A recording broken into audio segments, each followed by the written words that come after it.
So, hello. So we're not live because we had some technical issues, but we're But we're sending. here. But we're here! Yay! Janet, I'm so happy to see you. I'm happy to Guys, see you too. yeah, happy, really, really, really happy, and I'm grateful that you want to join us and bring some clarity in this group. Janet is a certified life and mindfulness coach, and she earned her certification as a resilience and coping facilitator from the National Wellness Institute.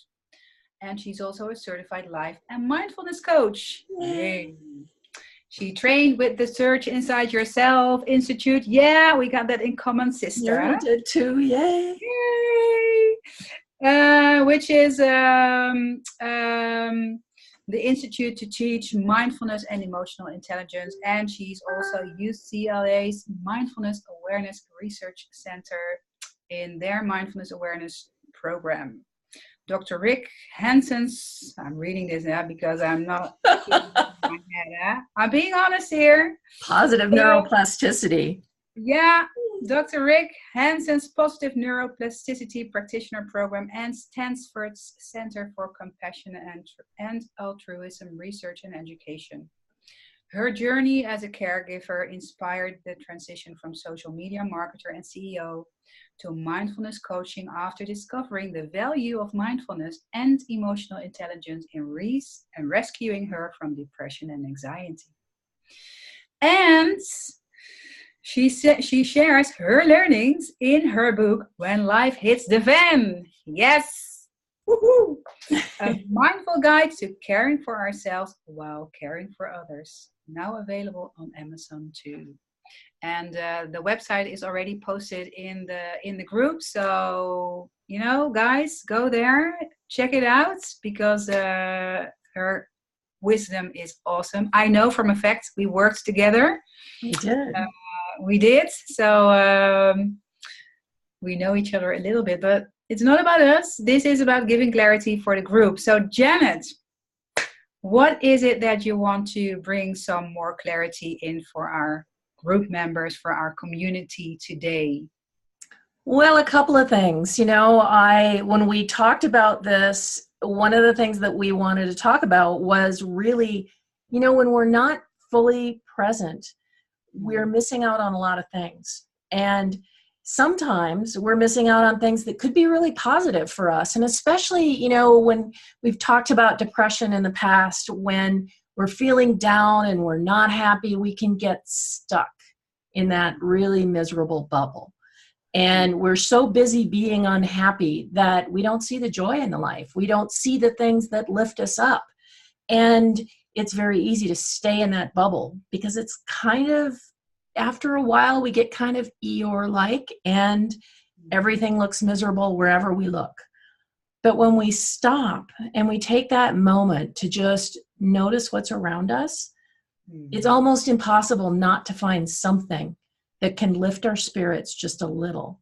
And if we do that repeatedly over time, we can actually change our state from that grumpy, miserable, sad person to a happy person. And that doesn't mean that you're ignoring the things that are making you sad. It doesn't mean that you're putting them in a box and forgetting about them. What it means is that you're being present in this moment and the next moment, not worrying about the past, not worrying about the future. And that completely changes. For me, it completely changed my world because I was really in the dumps and I was not doing well. And now I can look past my camera, out my window, and see the sun rising on these beautiful trees outside. That right there is a spark. It's beautiful. Wow. Oh my God. That happens. That happens when you're alive, That's right? real life. Sorry. But Janet, what made you find this way to overcome your depression? How did you find this way? And what it really was through a lot of struggle. I had been very depressed and suicidal and all kinds of things that were very, very dark. And one day I realized that I was stuck and I needed to find a way to get out of it. And nothing that I was doing was making me happy. So I started studying. I went to an MBSR, a mindfulness-based stress reduction class, to really help me understand how to remove my pain. And it was an epiphany for me. And it wasn't something that happened instantly, but there were moments of brilliance that I hadn't seen in a long time. And moments of that happiness that I knew was there, but I was ignoring. And once I realized I was ignoring it, I could see it again. Beautiful. And how long did it take you to, because I can imagine that the moment that you are stuck and that you are really in this state of, not getting anywhere, feeling low, feeling down, like you even said, not wanting to live anymore. And thank you for being so open. How long did it take you to get to that point of being able to see a spark or see beauty or find happiness within? There were moments in the beginning that I would start to see little sparks. And here's the interesting thing about happiness and joy. When you have it, you want more. And you start to crave it. And you start to realize that it's out there all the time and you've been ignoring it. And, in the beginning, it was just a few moments of insight. And then over time, I started studying more because I wanted more. And I wanted to learn how to be able to manage my own emotions and to take care of myself and really practice self-care. So, it's been 5 or 6 years now since I first started studying. But I would say, right away, I started finding little sparks. And then those sparks kind of snowballed. And over time, maybe 6 months or a year, I could more regularly find my happy places. Beautiful, beautiful. And can you explain for everybody who's going to watch this, can you explain the process of what is it that you do to be present? Well, here's the easiest thing. When you find yourself distracted or you find yourself in a particular place, in a happy place, in a sad place, whatever it is, just simply take a breath and be where you are right then. And feel where you are right then. What do you feel in your body? And when you can get in touch with those physical sensations, and then you can get in touch with your head and you can look around and see things, it's just that breaking. We need to break that spell, and then things can happen.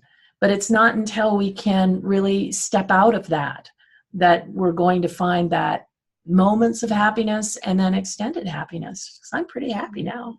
Yeah, what I hear you say also is that before you can step out, you need to see what is there. Yes. Right? You need to accept what is there. Yes, and acceptance is a word that people are very challenged with because they think that accepting it means that you have to accept it as this is what is. And that's not actually true. You're just noticing what is. And that's what it is right now. It can change. It can be something else. Just seeing it. Notice it. Notice. Yes.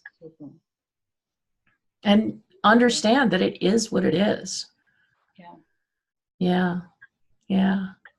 So, and the other thing I wanted to talk to you about is something that I've noticed a lot lately. I was working with someone and she said, I'm the office fixer. I'm always fixing everything for everybody, and everybody's constantly overloading me with all the things that they need to be fixed. I know a lot of people can relate to this. Right? And, I do it too because I'm a fixer. But I realized with her that she didn't see her own value. And so she wasn't setting boundaries. And that's critically important, that when we find that people are asking us to do things, if we're fixers, we just keep saying yes all the time. But that's not really establishing our own value. And they're coming to us because we have that value, because they know that we know and we can help them. So if we can do that and say, yes, I'd love to help you with that, but right now I don't have time. And here's someone else who could do it. Here's how you could do it yourself. Or if you need me to do it, I can do it later. Right. Though, what if you are a fixer and you are unaware of it yet? Yeah. You start to see the signs, but you're really not really seeing it yet. Then what can you do to get to this point that you feel that, hey, where are my boundaries? Because that's a question a lot of people are asking, like, where are my boundaries? How do I feel my boundaries? What can I do to feel them, to set them, to what can I do? What can people do? Well, one of the things that we need to do is check in with ourselves more often. Okay, here comes Joe. I know he's going to have something for me to do. He's going to want me to solve his problem. How does that make me feel physically in my body? How does that make me respond to him? And when you start to recognize, okay, this is how I feel when I'm feeling a little overstressed, a little overtasked, a little pushed. Now you can recognize that feeling in your body next time and go, oh, I need to do something about this. And over time, that trigger starts to be recognizable and you can see it and do something about it before you've already said yes. Oh, fantastic. Fantastic. And the beauty is in the simplicity, how I see it. Like the simplicity that you just are sharing with us, that you just have to check in with yourself. That's the only thing you have to do. Check in with yourself. Breathe. Check in with yourself. How does this, there comes Joe with a question. How does it make me feel? Right. Notice and then respond. And, that's something that I know you practice all the time. And I try to, as much as I can, is just checking in more often. We don't check in with ourselves enough, especially when we're stressed or we're overworked and we're busy. We stop checking. And if you can just train yourself to take a breath, take a pause, when you need it, you're going to be able to do it. Beautiful. And you talked about the part of that you have to repeat before things become a pattern, right? Neuroplasticity. Now, let's say our watchers, our community is getting the message. Now, what can they do to really create a pattern out of this new empowering habits? There's lots of things that we can do, and it really is dependent on what kind of things work for us. Let's say, for example, you're about to go into a meeting and people maybe are going to overload you with a lot of stuff to do. When you sit down at the chair, put your hands on the table and give yourself just one breath to be fully present and remind yourself that you have a responsibility to you, to self-care when you're sitting down. And you can create little triggers like that all throughout your day. Periodically, you can set a timer to remind you to just check in. How am I feeling right now? Where's my head? And as you start to get used to those triggers, they become automatic, something that you just automatically do. You hear your office door open and you automatically check in. Rather than having a fear response, you can actually take a breath and check in, which is a little different. Beautiful, beautiful.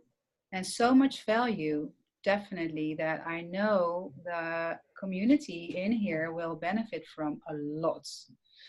Can you share also a little bit about the book, When Life Hits the Fan? Can you share a little bit about that too? The book is based on my own experiences as a caregiver. And then I expanded on that because, of course, I realized that my experience was just one experience. But as I met other caregivers, there are a wealth of things that we can learn from caregivers. And also there are a lot of commonalities. We don't take care of ourselves. We put the other person first, and then we get frustrated because we're putting the other person first. We start to feel neglected. We start to wind down into depression, and for many people, anger. So what I did with the book was interviewed a little over 50, I think it's about 100 now actually, people to find out what the commonalities were, and then provide a mindful approach to what they could do to help themselves with that. And that was really my goal, was to give caregivers a tool to take care of themselves and be okay with taking care of themselves, and realizing that that actually helps them be better caregivers. Fantastic, fantastic. And it's available on Amazon, right? It's available on Amazon. Good. And it's available in stores as well. And there's also an audio book now on Audible, which I narrated, which is really fun. Okay, how cool. Can you share the link with us? I will, but if you go to my website at janetfouts.com, it's on the front page. Okay, cool. Yeah. And if our community wants to get in touch with you more, or maybe even work with you, then what can they do? Well, there's a couple of ways. Please go to janetfouts.com. You can email me at janet@janetfouts.com. And you could also, I'm going to be having a retreat in Sedona, Arizona in April. When? April, okay. April 24th through the 27th. It's going to be so amazing. It's 3 days of really practicing self-care, learning how mindfulness is going to just change your life in probably one of the most beautiful places in the world. So that you'll be able to find that on my website as well. And I'm just over the moon at what that experience is going to be. It's going to be so cool. Wow, amazing. Yeah. I wish I lived a bit more closer to you.